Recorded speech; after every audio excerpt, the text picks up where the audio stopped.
habillés, blocs et crayons, c'est parti pour une nouvelle recette avec des trucs et astuces venant de Métis. Métis, aujourd'hui, ça sent bon comme toujours, donc nous allons faire quelque chose d'excellent. Je t'avais promis, Patricia, un chocolat aux épices, donc on va le réaliser. Pour boire avec notre petit pain au beurre. Donc, je vais mettre du sucre. Alors, du sucre. Je vais préparer un sirop, en fait, un sirop aux épices. Un sirop aux épices. Alors, pourquoi préparer justement un sirop pour faire notre chocolat aux épices? Généralement, tu sais, comment fait-on du chocolat? C'est de l'eau chaude et puis cacao. Sauf que là, on va utiliser du lait. Donc, je prépare d'abord un sirop avec des épices pour pouvoir mettre dans le lait. D'accord. Donc, je mets un petit peu d'eau pour que le sucre puisse fondre.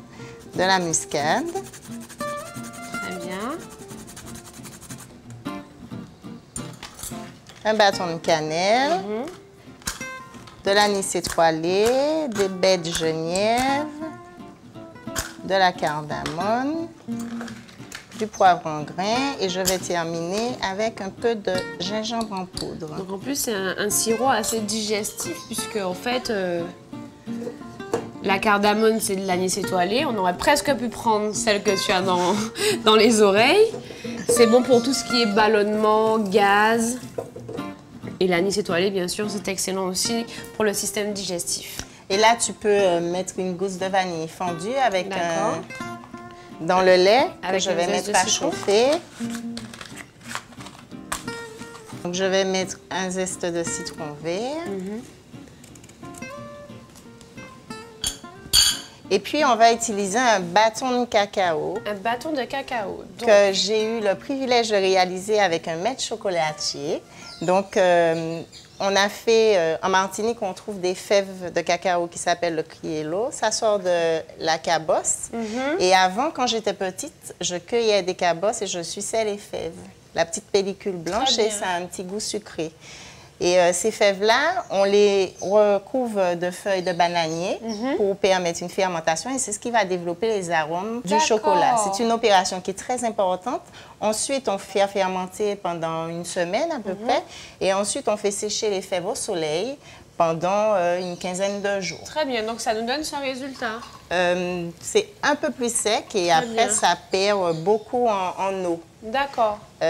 Donc, avec le maître chocolatier, on a fait torréfier les fèves, c'est-à-dire qu'on a fait griller les fèves entre 100 et 150 degrés. Ensuite, il a concassé. Donc, on obtient ça après? Non, non, ça c'est du chocolat si vous n'avez pas la chance d'avoir un bâton de cacao. Si vous ne trouvez pas sur le marché, vous achetez carrément du cacao pur. Et donc, ensuite, on a concassé les fèves grillées. Et on a pu avoir une pâte. Je lui ai demandé de me laisser des petits morceaux et ça va vraiment nous donner un chocolat épais. Donc ça ressemble à ça, le vrai bâton de cacao. Voilà, notre vrai bâton de cacao. Donc notre sirop est en train de prendre forme. Tu vois comment c'est... On sent l'odeur des épices qui se dégage. Très bien. Et maintenant, une opération très importante, c'est-à-dire que je vais rajouter le cacao, mais il faudra tout le temps remuer pour que ça ne colle pas. Donc, on a l'ustensile de chez nous. Le bois lélé.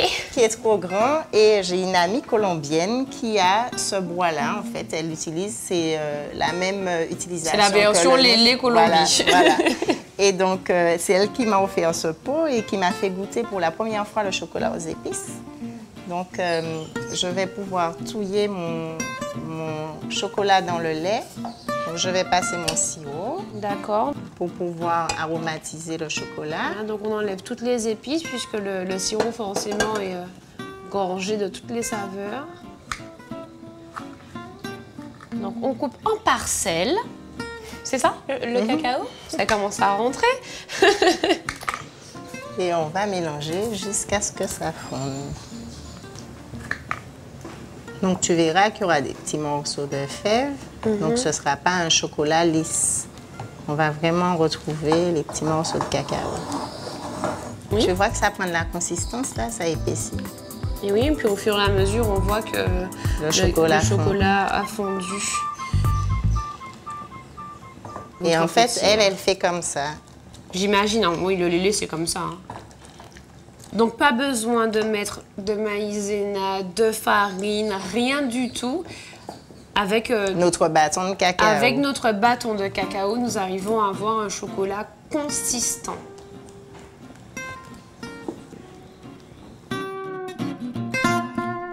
Notre chocolat est fin prêt. Il est fin prêt, il est épais, consistant.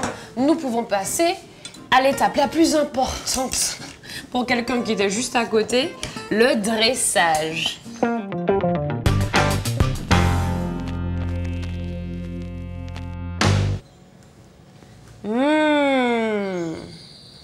Et bien sûr, accompagné du petit pain au beurre que nous avons réalisé. Donc n'hésitez surtout pas à regarder les recettes. Parce qu'un chocolat sans pain au beurre, ce n'est pas un chocolat pain au beurre. Et j'ai même une petite phrase avec le chocolat. Chocolat en famille, pas ni crasse. En gros, le linge sale se lave en famille. Et nous sommes en famille, donc nous allons déguster en famille dans votre émission French Creole Cuisine pour une autre recette. C'est très bientôt, très vite, rien que pour vous, avec Métis. À bientôt. À bientôt, Métis.